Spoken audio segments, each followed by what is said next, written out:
Welcome to the Hifi Hangar shop walk around, 26th of May. A lot of stuff today, so I've got quite a bit to cover. I'll try and do it without you all falling asleep. So, Garrard 401, a nice clean one there. This is the later, the Mark II version, which has the strobe that is not flush, so it's a Mark II one.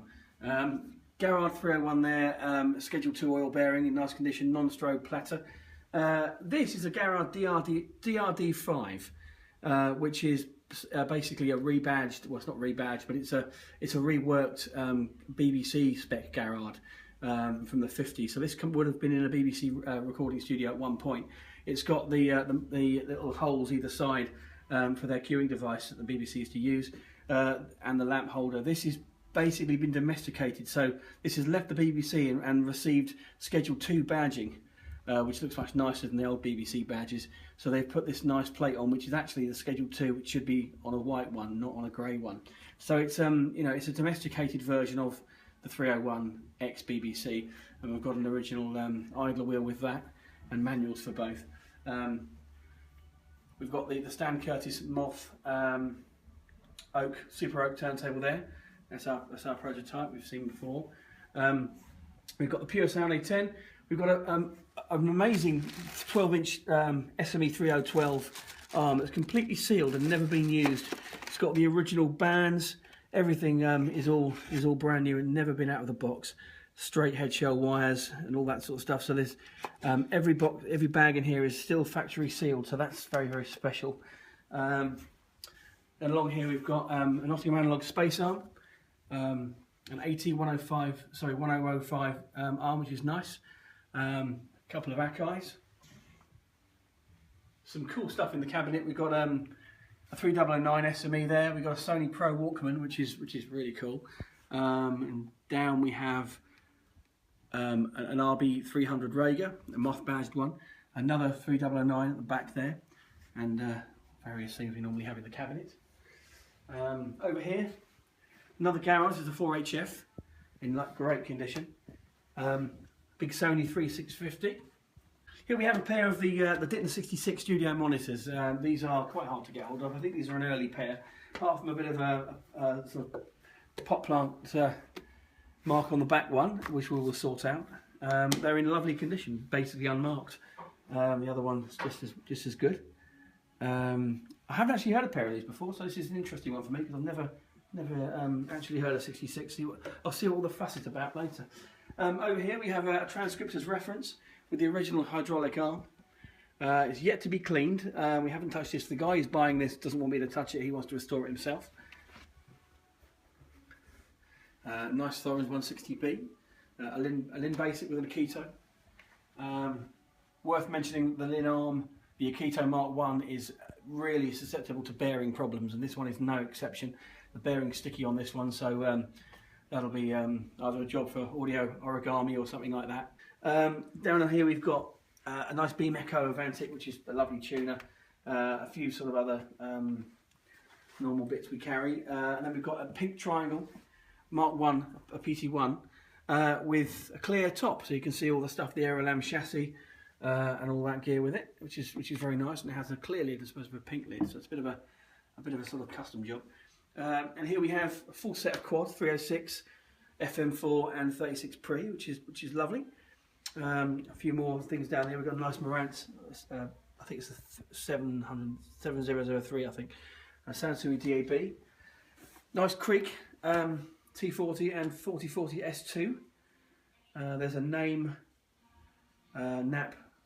32.5 down there.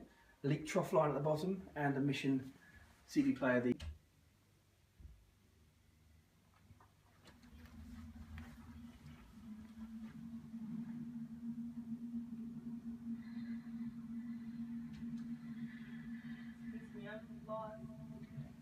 Here we have a gyro deck inspired turntable creation by Audio Mods.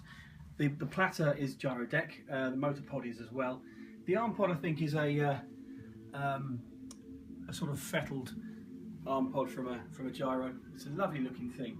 It's got the gyro power supply, which has been recapped, and it's a fixed suspension as opposed to the sort of bouncy gyro suspension. The suspension piece was made by Audio Mods, and it's got a Michel tone arm, which is a rebadged RB 250. But no, it's a great bit of kit and definitely worth a little look. And on the stack we're running the Pure Sound P10 phono stage, and we've got a Deltac Bigabit DAC with the Philips 7 chip, and then we've got a nice classic early Arcam which we like, and the Guy Sargent Pure Sound A30 integrated. Running through the mainstay speakers. We always run these speakers we love, and it's the Eminent Technology LFT8B, which is a fantastic piece of kit. The only place in the UK we can get these from is here, and it's it's an awesome speaker. Here we have a pair of trichord Electos. Now, that anybody who's seen this video will realise they're Michel Electos really, but I think when Trichord serviced them, they put a Trichord badge on. But these are Trichord Electos, monoblock power amplifiers, about 135 watts per channel. Lovely looking things that match the QC gyro deck power supply. So if you've got a Michel system, they look fantastic in that. Down here we've got another pair of KRFs, and yeah. Here we have a pair of B&W 601 S3s. These are nice. These haven't been damaged. These are susceptible to getting damaged because there's no grill over the tweeter, but this pair are nice, so that's good. Go around here. Pair of 770 missions. The Fisher 111s. These are Mars and Hall Annex. Quite a rare beast. Not particularly the best speaker in the world, but they are. They're Mars and Hall is quite a rare brand to find. This is a Thorens TD1 150 Mark I, and it's got the AS13 anti-skate device on it as well. It's a lovely condition one, full with manual and the box for the anti-skate device. Around here we've got some Keysonic, which are nice. I have another pair in the other room as well. Here we have one of the very early Gilbert Briggs Wharfdales.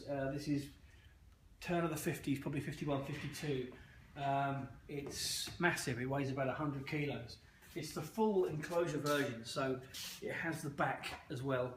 The top sections remove, and they house the Wharfdale Super drive units, and it's the original tweeters in its bag still, and old school caps as well, and using Goodman's Industries coils in there, all made out of birch ply. And yeah, extremely rare speaker, not many of these around. In the corner of the other corner of the workshop, we have another one. This came from the same house, and this one is the corner one that doesn't have the back. So this is using, so there is no back to it. Your hand is right around the back there. It just sits up against the wall, and the top plate goes on, then the cabinet, the treble mid cabinet goes on top. Slightly different design, like a TV cutout as opposed to the square cutout of the other one. I don't know whether it dates a little bit earlier or a little bit later, I'm not sure. But again, it's a Gilbert Briggs Wharfdale design. Detailed in Gilbert Briggs' famous book, Loudspeakers. This design is in there. Cheers.